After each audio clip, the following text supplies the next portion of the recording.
श्री वारा पुराण 190वां अध्याय श्राद्ध और पितृयज्ञ की विधि तथा दान का प्रकरण। पृथ्वी बोली, भगवान, देवता, मनुष्य, पशु एवं पक्षी प्रभृति सभी प्राणी कालवश प्रेत होते हैं। वे सभी नरक में जाते हैं और पुनः संसार में भी आते हैं। अब मैं यह जानना चाहती हूँ कि पितर कौन से हैं जिन्हें विधि पूर्वक अर्पण करने से श्राद्ध संबंधी पदार्थ भोजन के लिए उपलब्ध होता है। प्रत्येक मास में संकल्प पूर्वक दिया गया पिंड किस प्रकार पितरों के पास पहुंचता है। पितृ क्रिया से संबंध रखने वाले श्राद्ध में कौन पितर भोजन पाने के अधिकारी हैं, इस विषय में मुझे महान कौतूहल हो रहा है। कृपया निर्णय पूर्वक बताएं। भगवान वारा बोले, देवी, तुम मुझसे जो पूछती हो उसे मैं बताता हूँ। माधवी, पितृ संबंधी यज्ञों में भाग पाने के जो अधिकारी हैं उन्हें सुनो। पिता, पितामह तथा पर पितामह इन पितरों के लिए पिंड का संकल्प करना चाहिए। पितृपक्ष आने पर नक्षत्र और तिथि की जानकारी प्राप्त करके पितर के लिए उन्हें पुण्य पर्व मान ले। उन्हीं अवसर पर पिंड दान करने से विशेष फल प्राप्त होता है। शुभ लोचने, जिन ज्ञानवान पुरुषों को जिस प्रकार श्रद्धा पूर्वक श्राद्ध करने का विधान है वह सभी मैं तुम्हें बताता हूँ। तुम सावधान होकर सुनो। ब्रह्म यज्ञ, देव यज्ञ, भूत यज्ञ और मनुष्य यज्ञ ये अनेक प्रकार के यज्ञ हैं। कुछ द्विजाति ब्रह्म यज्ञ, कुछ गृहस्थ आश्रम में रहकर भूत यज्ञ तथा मनुष्य यज्ञ करके इष्ट देवता की उपासना करते हैं। अब मैं पितृ यज्ञ का वर्णन करता हूँ, उसे सुनो। और जो लोग सुयज्ञ करते हैं उन सभी के द्वारा प्राय मेरी ही आराधना होती है। तुम्हें मैं यह बिल्कुल सत्य बात बताता हूँ। माधवी, हव्य एवं कव्य ग्रहण करने के लिए देवताओं का मुख अग्नि है। यज्ञों में अवस्था उत्तराग्नि, दक्षिणाग्नि और आवाहनीय अग्नि प्रयुक्त होती है।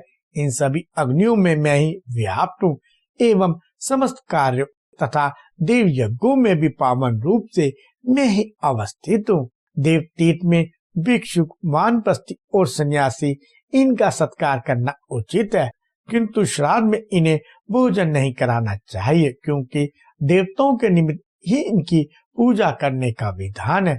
अब जो वृत्ति ब्राह्मण श्राद्ध में निमंत्रित करने के लिए योग्य है उनका निर्देश करता हूँ, जो अपने घर पर सदा संतुष्ट रहता है तथा क्षमाशील, संयमी, इंद्रिय विजयी, उदासी, सत्यवादी, श्रोत्र एवं धर्म का प्रचारक है। ऐसे ब्राह्मण को श्राद्ध के लिए ग्राह्य मानना चाहिए। माधवी, जो वेद विद्या के पारगामी एवं स्वच्छ एवं मधुर अन्न खाने के स्वभाव वाले हों, ऐसे ब्राह्मणों को पितृयज्ञ संबंधी श्राद्ध में भोजन कराना हितकर है। सुंदरी, श्राद्ध में सर्वप्रथम देव तीर्थों में अवगाहन करने की आवश्यकता है। पहले अग्नि में हवन कर बाद में विधि का पालन करते हुए पितर के निमित्त ब्राह्मणों के मुख में हवन करना उचित है। देवी, ब्राह्मण, क्षत्रिय, वैश्य एवं शुद्ध ये चारों वर्ण श्राद्ध करने के अधिकारी हैं। श्राद्ध के पदार्थों को कुत्ते, मुर्गे, सुअर और अपरिचित व्यक्ति को न देख सके। जो अपनी श्रेणी से च्युत हो गए हैं, जिनका संस्कार नहीं हुआ है, जो सब प्रकार के अकार्य कम करते रहते हैं तथा जो स्वर बख्शी हैं, ऐसे ब्राह्मण को पितृयज्ञ से संबंधित श्राद्ध को नहीं देखना चाहिए। यदि कदाचित ऐसे ब्राह्मणों की दृष्टि श्राद्ध पर पड़ गई तो उसे आसुरी श्राद्ध कहते हैं। बहुत पहले जब मैंने इंद्र का कार्य सिद्ध करने के लिए वामन का अवतार ग्रहण किया तो ऐसे श्राद्धों को मैं बलि को दे चुका हूँ। इसलिए ब्राह्मण पुरुष को चाहिए कि पितृयज्ञों में ऐसे ब्राह्मणों को सम्मिलित ना करें जहाँ सर्वसाधारण की दृष्टि ना पड़े। ऐसे स्थान में पवित्र होकर तर्पण पूर्वक ब्राह्मण को श्राद्ध में भोजन कराए। भूमि में मंत्र पढ़कर पितरों का आह्वान कर 3 पिंड देने चाहिए। इन पिंडों के अधिकारी पिता, पितामह और परपितामह हैं। प्रति मास में असव्य होकर इनके सभी तिलोदक तथा पिंड दान करना चाहिए। फिर वैष्णवी, काश्यपी और अज्ञा इन नामों को उच्चार कर सर झुकाकर तुम्हें भी प्रणाम करना चाहिए। देवी, इस प्रकार पिंड दान करने से पिता प्रसन्न हो जाते हैं, इसमें कोई संशय नहीं है। सृष्टि के प्रारंभ में 3 पुरुष पितरों के रूप में प्रकट हुए थे। पिंड उनका आहार है। देवता, असुर, यक्ष, राक्षस, गंधर्व एवं पन्नग ये सबके सब वायु का रूप धारण करके पितृयज्ञ करने वाले पुरुष की श्राद्ध क्रिया के क्षेत्र पर दृष्टि लगाए रहते हैं। यह निश्चित है, जो विवेकी व्यक्ति पितृयज्ञ करते हैं उन्हें पितरों की कृपा से आयु, कीर्ति, बल, तेज, धन, पुत्र, पशु, स्त्री तथा आरोग्य सदा के लिए सुलभ हो जाते हैं। इसमें कोई संशय नहीं। यही नहीं, अपने इस उत्तम कर्म के प्रभाव से वे मनुष्य परम पवित्र लोकों के अधिकारी हो जाते हैं और वे प्रेत एवं पशु पक्षी की योनि में नहीं पड़ते। ऐसा पुरुष नरक में गए हुए अपने पितरों का उद्धार करने में पूर्ण समर्थ बन जाता है। देवताओं तथा पितरों की उपासना करने वाला मनुष्य गृहस्थ आश्रम में रहता हुआ भी पूरी विधि के साथ द्विजाति वर्ग के पितरों को तृप्त कर सकता है। श्राद्ध में तृप्त हुए पितर उस प्राप्त वस्तु को अविनाशी मानते हैं। जिनकी पितरों के प्रति श्रद्धा है उनकी भी परम गति होती है। इस प्रकार के ज्ञानी जन मृत्यु के पश्चात सद्गुणों से संपन्न शुक्र मार्ग में प्रयाण करते हैं। देवी जिनके मन पर अज्ञान का आवरण है, जो कृतघ्न एवं प्रचंड मूर्ख है, ऐसे मनुष्य स्नेह में सैकड़ों रस्सियों से बंधकर भयंकर नरक में गिरते हैं। और जो मानव कल पर्यंत के लिए नरक में पड़े हैं, उनके भी पुत्र अथवा पुत्र यदि श्राद्ध क्रिया कर दे तो उसके प्रभाव से उन प्राणियों की सदगति हो जाती है। अमावस्या को जो जलाशय में जाकर पितरों के निमित्त बिंदु मात्र भी जल देते हैं, उससे उनके नरक स्थित पितरों को भी तृप्ति प्राप्त हो जाती है। दो द्विजाति वर्ग के पुरुष पितरों के लिए भक्ति पूर्वक तर्पण, तिलांजलि एवं पिंडपात प्रवृत्ति श्राद्ध कार्य करते हैं। उनके पितरों की नरक से मुक्ति मिल जाती है और वे सदा के लिए तृप्त हो जाते हैं। श्राद्ध में गुल्लर की लकड़ी के पात्र से तिल और जल द्वारा तर्पण की बड़ी महिमा है। पितरों को उद्धार करने के लिए ब्राह्मणों के वचन पर श्रद्धा रखना और अपने वैभव के अनुसार उन्हें दक्षिणा देना परम आवश्यक है। नीले सांड छोड़ने से जो पुण्य भूमि मंडल पर होता है, उसके प्रभाव से मनुष्य के पितर 66,000 वर्षों तक चंद्रमा के लोक में आनंद पूर्वक निवास करते हैं। उन्हें भूख प्यास नहीं लगती। श्राद्ध तर्पण ग्रस्तों के लिए महान धर्म है। चींटी आदि जंगम प्राणी एवं आकाश में विचरण करने वाले जीव ग्रस्तों के आश्रय पे ही जीवन धारण करते हैं। इसमें कोई संशय नहीं। गृहस्थ आश्रम ही सभी धर्मों का मूल है। सारे वन एवं आश्रम इसी पर आधारित है। इस आश्रम में रहकर जो व्यक्ति प्रति मास पर तथा प्रत्येक निर्दिष्ट तिथि पर श्राद्ध करते हैं, उनके द्वारा पितरों का निश्चय उद्धार हो जाता है। गृहस्थ के घर में धर्म पूर्वक श्राद्ध करने से जैसा फल प्राप्त होता है, वैसा फल यज्ञ, दान, अध्ययन, उपवास, तीर्थ स्नान, अग्निहोत्र तथा विधि पूर्वक अनेक प्रकार के दानों से भी प्राप्त नहीं है। ब्रह्मा, विष्णु एवं रुद्र के शरीर में प्रवेश पितृगण पिता, पितामह एवं पर पितामह के रूप में प्रकट होकर विराजते हैं। कश्यप उनके जनक हैं। पहले कभी अग्नि में हवन न करके ब्राह्मण के मुख में हवन किया गया, अर्थात ब्राह्मण को भोजन कराया गया। भूमि पर कुछ बिछाकर पिंड संकल्प करके उन पर रख दिए गए। उन पिंड से पितृदेवों को अजीर्ण हो गया और उन्हें महान पीड़ा होने लगी। उन्होंने भोजन करना छोड़ दिया और दुख से अत्यंत संतप्त होकर वे सोमदेव के पास गए। सुश्रोणी अंजीर से दुखी होकर उन पितरों पर चंद्रमा की दृष्टि पड़ी तो उन्होंने मधुर वाक्यों से उनका स्वागत किया। सोम ने पूछा, पितरों, तुम्हारे इस दुख का क्या कारण है? इस पर पितरों ने कहा, सोमदेव, आप हमारी बातें सुनने की कृपा करें। ब्रह्मा, विष्णु और शंकर के शरीर से उत्पन्न हुए हम तीनों पितृ देवता हैं। हम लोगों की नियुक्ति श्राद्ध में हुई थी। पुत्र आदि द्वारा गए पिंडों से हम अत्यंत हो गए, यहाँ तक कि हमें अंजीर्ण हो गया। इसी से हम दुख पा रहे हैं। सोम ने कहा, पितृगण, मैं तुम लोगों का मित्र बन जाता हूँ। अब तुम तीन ही नहीं रहे, एक चौथा पितर मैं भी बन गया।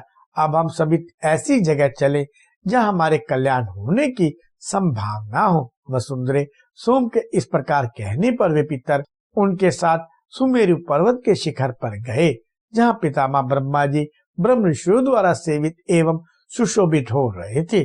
सभी ने उन्हें प्रणाम किया। फिर सोम ने उनसे कहा, भगवान, ये पिता अंजीर से पीड़ित होकर आपकी शरण में आए हैं, आप इन्हें क्लेश नाश का उपाय करें। इस पर ब्रह्मा जी एक मुहूर्त तक परम योगेश्वर भगवान श्री हरि के ध्यान में लीन रहे। फिर भगवान श्री हरि ने प्रकट होकर उनसे कहा, ब्रह्मन, यह मेरी वैष्णवी माया का ही प्रभाव है कि पहले जो देवता थे वह अब पितर के रूप में प्रकट हैं। मेरे अंग से निकले हुए पिता ब्रह्मा के रूप, पितामह विष्णु के रूप और परपितामह रुद्र के रूप में माने जाते हैं। मृत्युलोक में श्राद्ध के अवसर पर इन्हें पितृ देवता के रूप में नियोजित किया गया है।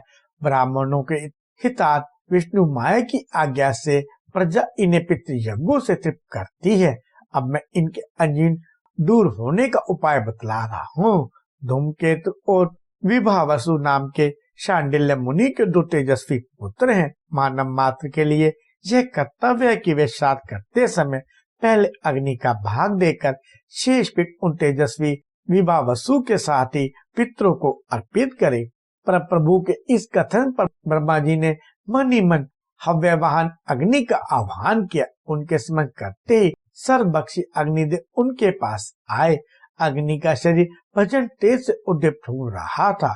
मेरी प्रेरणा से ब्रह्मा जी ने उन्हें 5 प्रकार के यज्ञों में भाग पाने का अधिकारी बनाया और अग्नि से कहा, हुताशन्, तुम ब्रह्म स्वरूप हो।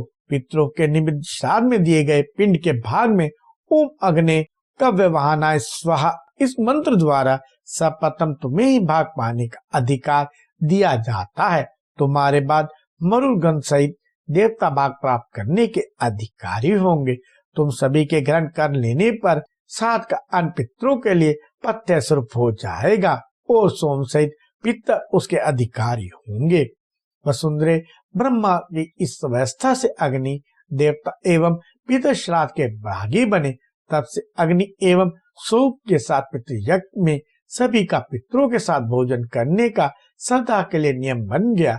जगत को प्रशा देने वाली पृथ्वी देवी इस नियम का अनुसरण कर पितरों के निमित्त श्राद्ध करते समय सर्वप्रथम पिंड अग्नि को देकर पश्चात पितरों को तृप्त करना चाहिए। वसुंधरे, इस प्रकार जो मनुष्य मंत्रों का उच्चारण कर विधि के साथ पितरों के लिए श्राद्ध करते हैं, वे तृप्त हुए पितरों की कृपा से निरंतर सुख समृद्धि के भागी होते हैं।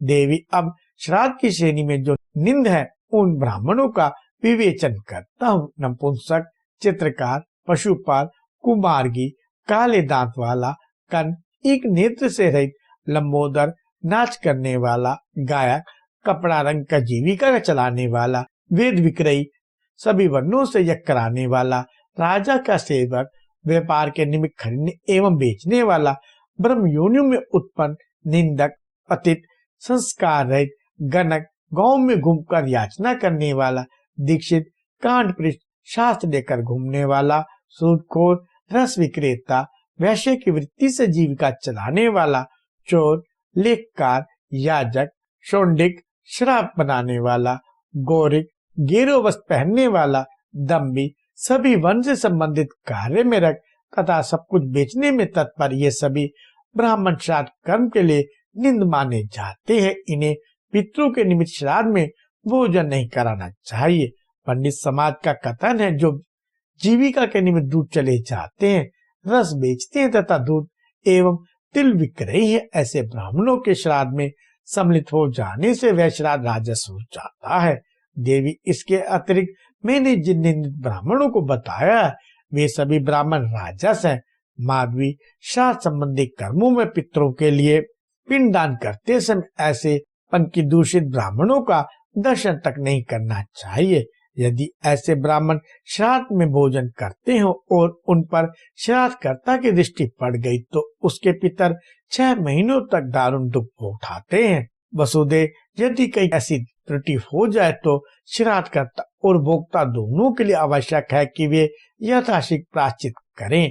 प्रायश्चित का स्वरूप है कि प्रज्वलित अग्नि में धृत का हवन, सूर्य का दर्शन, सिर का मुंडन, पिता पितामह आदि के लिए पुनः गंध पुष्प धूप आदि से पूजन तथा तिलोदक का दान एवं विधि के साथ पवित्र होकर वह ब्राह्मण भोजन आदि कराए। सुंदरी अब पुनः एक अन्य बात बताता हूँ, उसे सुनो। ज्ञान द्वारा जिसका अंतकरण पवित्र हो गया है, वह ब्राह्मण विधि के अनुसार मन शुद्धि करे। माधवी जो कभी भी मृतक संबंधी अन्न का भक्षण नहीं करते हैं, ऐसे ब्राह्मण को वैश्य देवी निमित्त का भाग देना चाहिए। उन्हें श्राद्ध में भोजन कराना अनुचित है। जो ब्राह्मण श्राद्ध में पितान खाते हैं, अब उनका दोष बताता हूँ। पितान खाने के प्रभाव से ऐसे दम्भी मनुष्य को नरक में जाना पड़ता है। अब उसकी शुद्धि का उपाय बताता हूँ। ऐसे द्विजाति पुरुष का कर्तव्य है कि माघ मास के द्वादशी तिथि को पुष्प नक्षत्र में मधु और फल से पितरों को तृप्त करके देव युक्त खीर का प्राशन करे।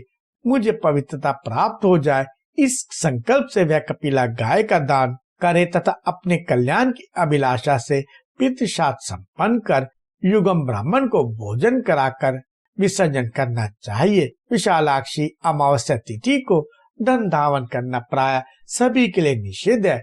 जो बुद्धिहीन व्यक्ति अमावस्या को दातुन करता है, उसके इस कर्म से चंद्रमा, देवता तथा पितर कष्ट पाते हैं। रात बीत जाने पर प्रातः काल हो जाए और सूर्य की किरणें प्रकाशित होने लगे तो दिन का कार्य आरंभ करें। यह काम ब्राह्मण को सविधि संपन्न करना चाहिए। पितरों के प्रति श्रद्धा रखने वाला मानव बाल बनवाने, नाखून कटवाने और तेल लगाकर स्नान करने के पश्चात पवित्र पकवान तैयार करे। पाक बन जाने पर दिन के मध्याह्न में श्राद्ध करने की विधि है। तिथि के शुद्ध जल के द्वारा ब्राह्मण को पाद्य देकर मंडप के भीतर प्रवेश कराकर विधि के साथ अपूर्वक चंदन, माला, धूप, दीप, वस्त्र और तिल एवं जल से पूजा करनी चाहिए। फिर भोजन के लिए सामने पात्र रखें और भस्म से मंडल की रचना करें। पृथक पृथक मंडल होने से पंक्ति का दोष नहीं लगता। फिर अग्नि संबंधी कार्य संपन्न करके अन्न परिवेशन करें। सपात्रक श्राद्ध में पितरों को लक्ष्य करके संकल्प नहीं करना पड़ता। इसमें केवल ब्राह्मण से प्रार्थना करें, द्विजदेव अब आप सुखपूर्वक भोजन करना चाहिए। विद्वान पुरुष भोजन करते समय रक्षोधन मंत्र का भी पाठ करे। ब्राह्मण के तृप्त हो जाने पर अन्न विकरण करने का विधान है। इसके पश्चात दूसरा आसन देकर पिंड देना चाहिए।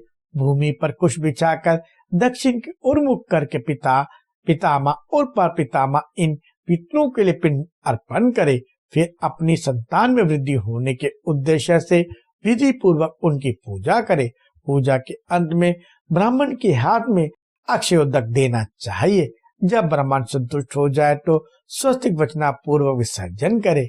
वसुदेव जब तक तीनों पिंड पृथ्वी पर रहते हैं, तब तक पितरों को सुख मिलता रहता है। फिर श्राद्ध करता आचमन करके पवित्र हो शाम 3 में जल दे।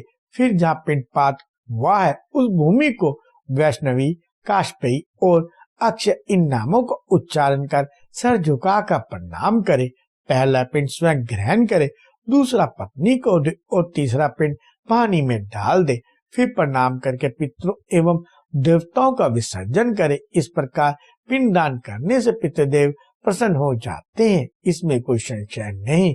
उन पितरों की कृपा से लंबी आयु, पुत्र पुत्र तथा संपत्ति सुलभ हो जाती है। श्राद्ध के अवसर पर उत्तम ज्ञानी ब्राह्मणों को तथा योगियों को भी श्राद्ध संबंधी वस्तु समर्पण करे, अन्यथा वह श्राद्ध फल प्रदान करने में असमर्थ हो जाता है, इसमें कोई संशय नहीं।